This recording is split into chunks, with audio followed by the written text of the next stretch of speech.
I was cutting the wedding cake when my stepbrother texted me. "You're not going to like what I found in Dad's old safe. Ask your bride who Liam's real father is." That moment, it split my world clean in two, before and after. I remember the exact angle of the knife in my hand, the white buttercream smudged on Claire's finger as she reached up to dot my nose playfully, and the laughter bubbling around us like champagne. We were supposed to be celebrating forever. But when I felt my phone buzz in my jacket pocket and saw that message, it felt like someone reached inside my chest and pulled something loose. Something essential. Something I didn't know how to name yet. I didn't show it right away. Didn't flinch. Just set the knife down gently, kissed Claire on the cheek, and said I needed a minute to check on something. She smiled, trusting, unaware that the next few seconds would be the last moment I ever looked at her the same way. Let me back up. My name's Thomas, and I was 34 years old the day I almost married the woman I thought I knew. Claire and I had been together 4 years. The kind of love that felt earned, built brick by brick after both of us had our share of cracked foundations. We met at a fundraiser for a veterans nonprofit. She was working the front table, I was half lost and half pretending not to be. She gave me that kind of smile that makes you want to stay still. First date turned into second. 2 years later, I moved into her place. And when I proposed, simple, quiet, just us and the dog in the backyard, she cried the kind of tears that felt like coming home. The only wrinkle? Her son, Liam. He was 5 when we met, 6 when I moved in. A serious kid, old soul eyes and a way of watching the world like he was always taking notes. Claire said his dad wasn't in the picture, and I didn't press. Some doors, you wait for someone to open. I figured, when she was ready, she'd tell me more. In the meantime, I loved the kid like he was mine. Coached his t-ball team. Taught him how to ride a bike without training wheels. When he called me Dad for the first time, I cried in the pantry so he wouldn't see. So when I read that message, "Ask your bride who Liam's real father is," it didn't just feel like betrayal. It felt like someone had handed me a new script for a life I thought I'd already memorized. I stepped into the venue's storage hallway, heart pounding like it was trying to outrun the truth. My stepbrother, Mark, wasn't the dramatic type. He was a former Marine, 5 years older, and the kind of man who only spoke when he had something worth saying. Dad's old safe. My father passed 6 months earlier, heart attack in his sleep. Clean, fast, and cruel.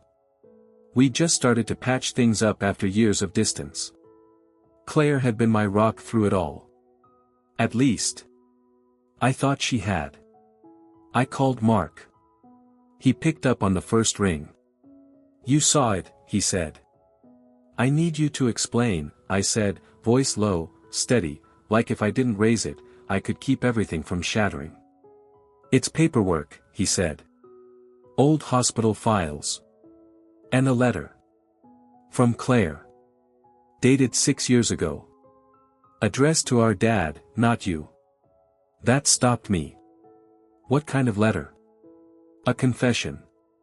Or maybe a warning? Hard to tell. But it says Liam isn't who you think he is. And our dad, he signed something. A check. I think he paid someone off. The world didn't just tilt, it collapsed. Because there was only one reason a man like my father, who never spent a dime he didn't have to, would write a hush check. I swallowed. "Is it about me?" "No," Mark said. Then he paused. "It's about Jason." My blood ran cold. Jason. My cousin. My best friend growing up. And the one man Claire swore she barely knew. I leaned against the wall, the sound of distant music and clinking glasses floating through the venue like a cruel echo of a life still pretending everything was okay. I didn't go back to the reception right away. I just stood there, phone pressed to my ear, trying to decide what to do next. Because in 20 minutes, we were supposed to have our first dance. But all I could think about was that message. And the photo I remembered from years ago, one I hadn't thought about in ages. Jason. Claire. College party. Her head on his shoulder. And Liam, with his dark eyes and crooked grin, a grin that didn't come from me. Something inside me cracked wide open. And I realized, this wasn't just about paternity. This was about truth. And the quiet, slow betrayal that had been living inside my home the whole time. I didn't walk back into the reception.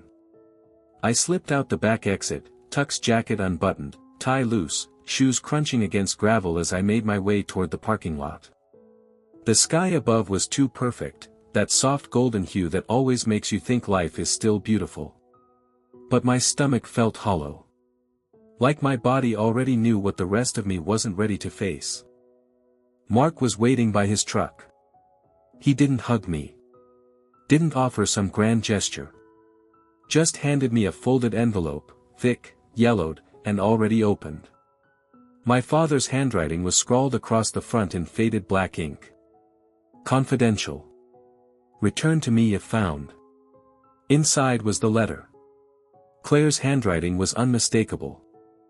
I'd seen it 100 times, in grocery lists on the fridge, notes tucked into my lunchbox, birthday cards she helped Liam write.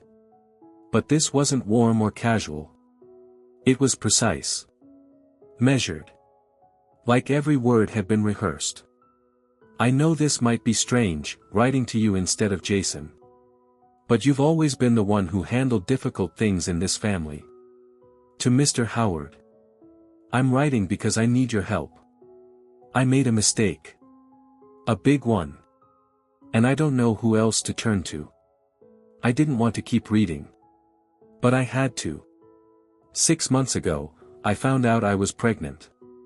I wasn't sure who the father was, Jason or Thomas. I didn't tell either of them. I panicked. I know it was wrong. But if Thomas ever finds out, he'll never look at me the same way again. He's the only good man I've ever loved. The words blurred in front of me. Mark spoke softly. There's more. There was. A hospital paternity document, notarized. Dated just before Liam was born. Jason's name was listed under, biological father. Not mine. Jason's. And attached, clipped in the corner, was a check copy, $10,000. Written from my father's account. Memo line, private support. I could only assume it was meant to help Claire stay silent, or to help Jason disappear. I felt the wind go out of my chest like I'd been sucker punched. My father knew. Jason knew. Claire knew. And somehow, I was the only one left in the dark, raising another man's child, loving him like he was flesh of my flesh, while 3 people I trusted sat around a table and decided I didn't deserve to know the truth. I leaned against the side of Mark's truck, hands on my knees. She wrote it to Dad. I asked, barely above a whisper. Mark nodded. Said she didn't want to hurt you. That you were stable. That she didn't know if Jason would even be around. Figured you'd be a better father. A better father. Like I was some kind of backup plan. I could feel the anger creeping in then. Not loud, not yet, but cold. Heavy. Like frost crawling up the inside of a window. Because love isn't supposed to be a calculation. And fatherhood sure as hell isn't a consolation prize. Did Jason know? I asked. Mark nodded again. Dad made him sign something too. A statement. Said he wouldn't contest anything, custody, paternity, rights. He agreed to stay away. And that's when the pieces began to click. Jason had disappeared around the time Liam was born. Vanished from family gatherings. No texts. No visits. At the time, I thought he was just being Jason, unpredictable, aimless. But he wasn't drifting. He was exiled. Mark put a hand on my shoulder. I wasn't sure if I should tell you. I found the safe key 2 days ago, but I only opened it this morning. I thought it was tax stuff. Then I saw your name on the letter, and when I saw that photo of you and Liam on Claire's cousin's Instagram, I knew I couldn't keep it to myself. Inside, Claire was probably still smiling for photos. Thanking guests. Holding my niece's hand. Kissing Liam's forehead like nothing was broken. But I knew. I knew now. And when you know, you can't unknow. That's the cruel thing about truth. It doesn't just change what you see. It changes how you remember everything that came before. I pulled out my phone. Looked at our engagement photo, the one with her in the blue dress, Liam on my shoulders, all of us laughing. I'd thought that picture was love. Now I wasn't sure what it was. All I knew was, I needed answers. So I walked back inside. Not as a groom. Not as a husband. But as a man who had been handed the truth in an envelope. And was about to hand it right back.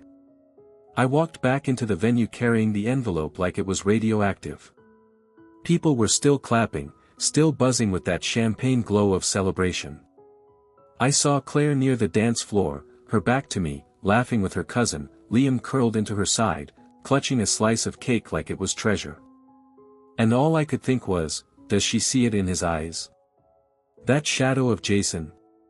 Or has she convinced herself it's mine? I stepped up behind her and said her name. Just once. Calm. Steady. She turned, smiling. Her eyes lit up like they always did, reflexively, automatically, and for a split second, I saw the woman I'd fallen for. Then she saw the envelope. And her face changed. Not dramatically. Not a gasp or a stumble. No, Claire was too good for that. Her expression shifted just slightly, like a tightrope walker noticing the wind pick up.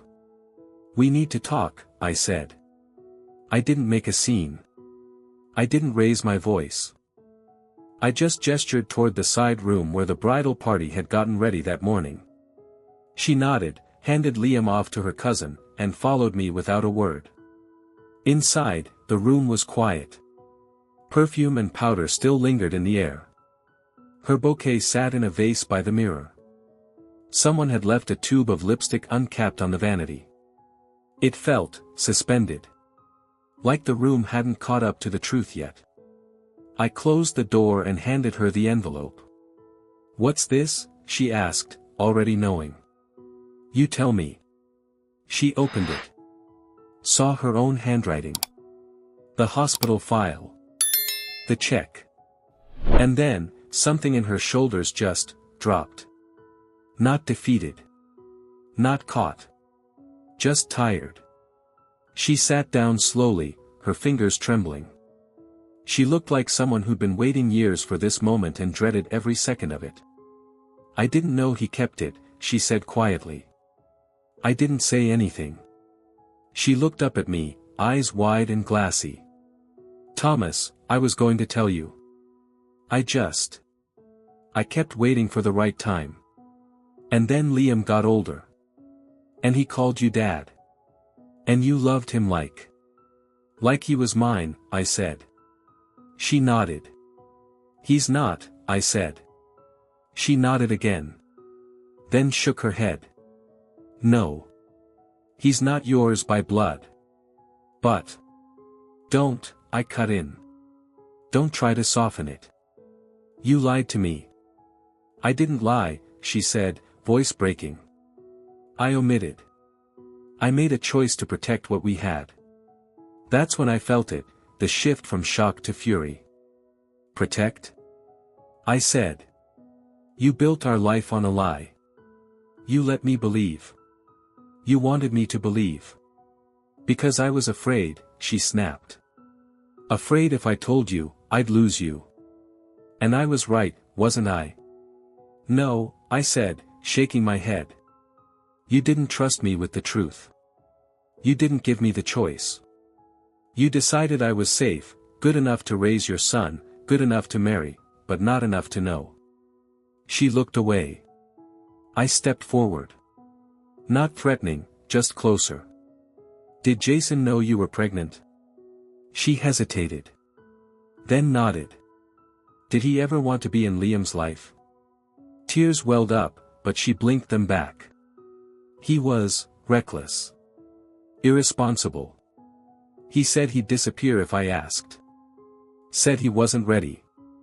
That I deserved better. And you believed him? No, she whispered. But I wanted to. God. That was the most honest thing she'd said all night. I sat down across from her.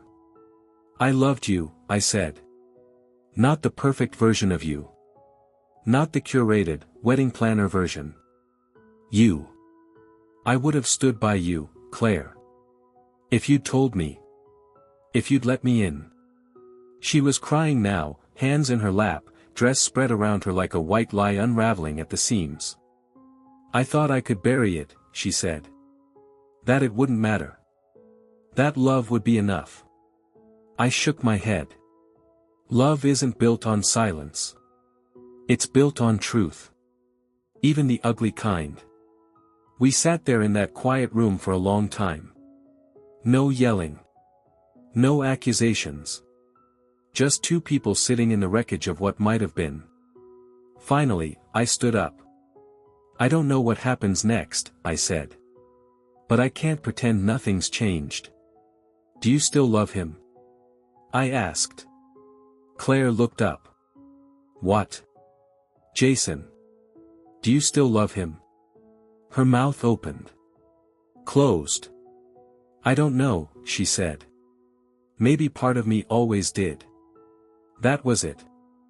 That was the crack that let all the light out. I nodded. Then I walked to the door. Paused. Does Liam know? She shook her head. He thinks you're his dad. I swallowed hard. For a while, I did too. Then I left. Out into the hallway, past the cake that was half cut, the guests still buzzing, the music still playing. And as I stepped outside into the night air, I realized something I hadn't felt in years. I was finally seeing clearly. I didn't go back to the reception. I passed a few guests on the way out. One of Claire's uncles asked if I was okay. I just nodded. No one stopped me. Not really. Maybe they saw something in my face that told them not to. I walked straight to my car, heart pounding, envelope still in hand like it might burn through my fingers. At home, I sat on the porch in my tux, staring at the gravel like it had answers. I kept thinking about Liam, how he always ran to me first. How he called me Dad with the kind of trust you can't fake. And then I thought about Jason. My cousin. My childhood shadow. The guy who bailed when things got hard. He vanished around the time Liam was born, no warning, no goodbye. At the time, I figured it was just Jason being Jason. But now I knew better. Just after 3 a.m., my phone buzzed. Unknown number, I heard you found the file. I'm sorry. But you need to know everything. My stomach dropped. I texted back, where are you? No reply. But I knew where to look. There was an old trailer at Black Pine Ridge, a place Jason used to crash when he needed to disappear. I hadn't been there in years, but something told me I'd find him. I was right. He opened the door like he'd been waiting. Hey, Tom, he said, like no time had passed. I didn't respond. Just handed him the envelope. He leafed through it slowly. Mark showed you, huh? You knew all along, I said. I did. You let me raise your son. He looked up. He's your son. You're the one who was there. That's not the point. Jason leaned on the counter, jaw tight. I begged Claire to tell you. She wouldn't. Said you were stable. Said it was better this way. And you agreed? I walked, he said. Figured disappearing was the one decent thing I could do. The air between us went heavy. You always run, I said. And you always clean it up. Neither of us said anything after that. Then he reached into a drawer, pulled out an old photo, me, holding Liam, both of us asleep in a recliner. I remembered that day. Liam had a fever. I rocked him for hours. "You're his dad," Jason said. "That's what counts." "Then why the text? Why now?" He hesitated. "Because there's more. Stuff Claire didn't put in the letter. Stuff Dad didn't want you to know." I stared at him. "What kind of stuff?" He met my eyes. "Liam might be the reason our father wrote that check, but he's not the only secret Claire's been hiding." I stood there, watching Jason like he was a man halfway between guilt and some truth he hadn't figured out how to say yet. The envelope sat between us on the counter like a live wire. "She's hiding something else," I said slowly. "What?" Jason glanced at the door. "Locked." Then back at me. "You remember how our dad got real sick that last year?" he asked. "Yeah. He told me something. Not long before he died. Said if I ever got curious, there was more than one file in that safe. Said one day, the truth would burn itself out whether we wanted it or not." I leaned in. "What truth?" Jason opened a drawer and pulled out a USB drive. This was taped under the safe's false bottom. Mark didn't see it. "I found it the week after the funeral." "I found it right after the funeral, but I didn't know what to do with it. I was scared. But when I heard you walked out of the wedding, I knew I couldn't hold it anymore." He plugged it into his beat-up laptop. Pulled up a folder labeled simply, "Claire." Inside, scans of emails. Bank statements. A scanned document that looked like a birth certificate, but not Liam's. Different name. Different date. "Who is this?" I asked, pointing. Jason took a breath. "Before Liam, Claire had another child." The room went cold. "What?" "She gave birth when she was 19. Never told you, did she?" I stared at the screen. A name I didn't recognize. A hospital in Illinois. A closed adoption agreement. She never mentioned any of this. Jason nodded. "Because she didn't want you asking questions." "But Dad found out. He hired someone to run a background check when you two got serious. That's how he knew Liam wasn't yours before you did. He'd been watching her for years." The pieces started sliding into place. "Is that why he wrote the check?" I asked. "Was it about Liam, or blackmail?" Jason's face said it all, both. "She begged him not to tell you," he said. Said she couldn't lose the life she was building. Said Liam needed a father, not chaos. I sat down hard on the nearest chair, head spinning. I had been living inside a house built on silence, and every wall was starting to crack. "What else?" I asked. Jason hesitated. "There's one more thing. And it's the part that made me walk away."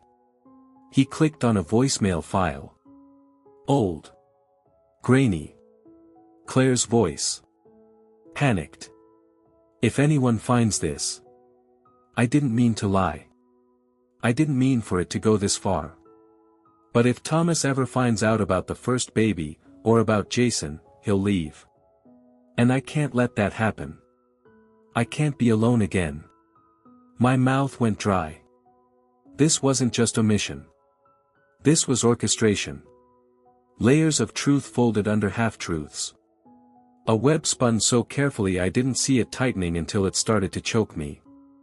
Jason closed the laptop. "I'm not here to take Liam back," he said. "But you deserve to know who she really is." I stood. And said the only thing I could. She looked me in the eyes, and asked me to raise her son. As if she'd picked the safest liar she could find. Jason nodded. "And I looked at that same woman and told her I'd leave, for you." We were quiet for a while. Two men, one who stayed, one who ran, both carrying the same truth, just differently. Finally, I said, "I need to talk to her." Jason handed me the USB. Be careful. She's not cruel, Tom. But she is scared. And scared people do desperate things. I nodded. And then I drove. Straight to the apartment Claire and I had shared for 3 years, the one I helped paint, the one where Liam learned to write his name. I knocked once. She opened the door in her robe, face pale. She didn't speak. I held up the USB. This time, I said, you tell me everything. And she did. Eventually. But not before she said the one thing I'll never forget. I didn't lie because I didn't love you, Thomas. I lied because I did. Claire opened the door like she already knew why I was there. No makeup. No words. Just that USB in her hand, and guilt written clear across her face. I stepped inside. Same apartment. Same blue blanket. Same life we built, now paper thin. She sat on the edge of the couch. I stood. You were going to let me marry you, I said. Without telling me about the baby you gave up. Without telling me Liam was Jason's. She nodded. No excuses. No defenses. I was going to tell you, after, she said softly. I shook my head. After I signed the papers. After I said, I do. Her eyes filled but didn't spill. I was scared, Thomas. Scared you'd leave. You didn't give me the chance to decide, I said. You lied so well I almost built a family on it. She looked down at her hands. That baby, I was 19. No support. I did what I had to. I thought I could start over. But you never told me. I wanted to be someone better with you. And I thought if I told you who I really was, I'd lose you. You lost me anyway. That landed. I sat, finally, on the opposite end of the couch. I talked to Jason, I said. He told me everything. The safe. The voicemail. The adoption. He showed me the picture of Liam asleep in my arms. Said I was the one who stayed. Claire's voice cracked. You did stay. I did. Until today. She started crying then, small, shattered sobs. No theatrics. Just the unraveling of a woman who built her life out of fear and hoped love would hold it all together. I'll always be there for Liam, I said. But you and me? We're done. I already called the registrar this morning. Told them not to file the paperwork. Legally, we were never married. She nodded. No fight. No begging. Only one thing left to say. Do you regret it? I asked. She looked at me, eyes red. I regret thinking I had to lie to keep you. If I'd told you the truth, maybe we'd still be standing. I stood and walked to the door. Didn't slam it. Didn't look back. That was nearly a year ago. I've moved. Smaller place. Quiet. But Liam visits. We fish. We build Lego castles. He still calls me Dad. And I still answer. Jason disappeared again. Some people stay ghosts. But me? I'm still here. Still standing. The USB's tucked in a drawer. I haven't looked at it since. I've already lived what was on it. Claire and I speak only when needed. It's respectful now. Not warm, but real. Love built on silence always collapses. This time, I'm building slow. Honest. Brick by brick. No secrets in the walls. No lies underfoot. Just me, and a little boy who knows exactly who shows up for him. Every single time.